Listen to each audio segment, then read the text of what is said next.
The collapse of the indoor athletic training facility in the recent blizzard has created an unexpected challenge to the Texas Tech track and field team's training. This indoor season is going to be different than any 17 that I've been here for.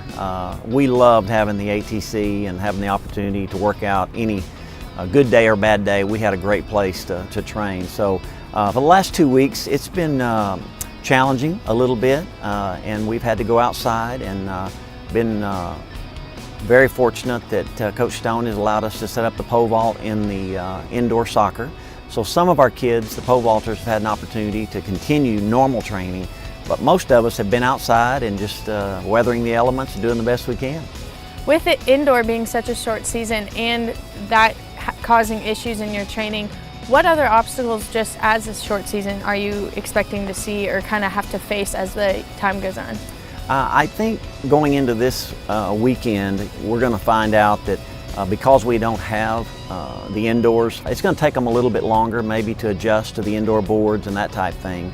On the other hand, our field event people, you know, they have had more of an opportunity to jump, the high jumpers, the long jumpers, triple jumpers, pole vault. I think you might see some really big marks out of them and it might not affect them as much. The men's side of this program is returning 6 All-Americans, but what should we expect from the women's? The women's team is a real young team, but we do have one tremendous veteran that got 4th place last year, Shanice Stewart, in the long jump, and she'll be leading that group. And then we have 3 really good triple jumper, long jumper type kids. Gianna Jackson's a senior.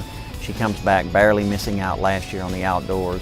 Virginie Latham, and then also Peyton Ravel, who went to the national championships last year. All of them are back, and they all could go to the national meet if they could hit a good mark. Are there any newcomers on either side, men's or women's, that are standing out instantly and you think will make a huge impact? I'm so excited this weekend to see 2 new freshman boys.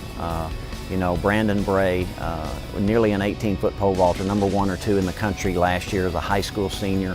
I'm really anxious to see him pole vault and to have an opportunity and go from there. And then Charles Jones, he's also a 7-foot high jumper, a 51-foot triple jumper, and a 25-foot long jumper, all 3 events. He is really dangerous, I call it. So he could really be somebody that could be special for us, what I'm seeing in practice. Those 6 All-Americans on the men's side, as well as just seasoned veterans, how are they helping you translate the expectations, the goals of this program to the younger guys? Yeah, the neat thing is I've been here 17 years. Our veterans, you know, you take Bradley, he's a senior, he's been with me for 4. They know my expectations and they also know what we're trying to get accomplished. And those guys have been leading this young group. I haven't had to do much because those All-Americans know what it takes and they set the tone each day in practice. Last year, Jacorian and Bradley 1 and 2 in NCAA. How does that affect? And with Jacorian still training with y'all, he's a face around here. What does that say for this program to have that kind of success? It's incredible to have that type of athletes here, and they create a culture that is a championship culture. It is a high expectation culture. And I think it just changes everything. When they see him out here working out with them, he's a volunteer coach this year. They highly respect him. And I just think it makes everybody, when they come to practice each day, know that's the type quality and that's what it takes. And so they up their game a little bit. You've been Tech's track coach for quite some time now.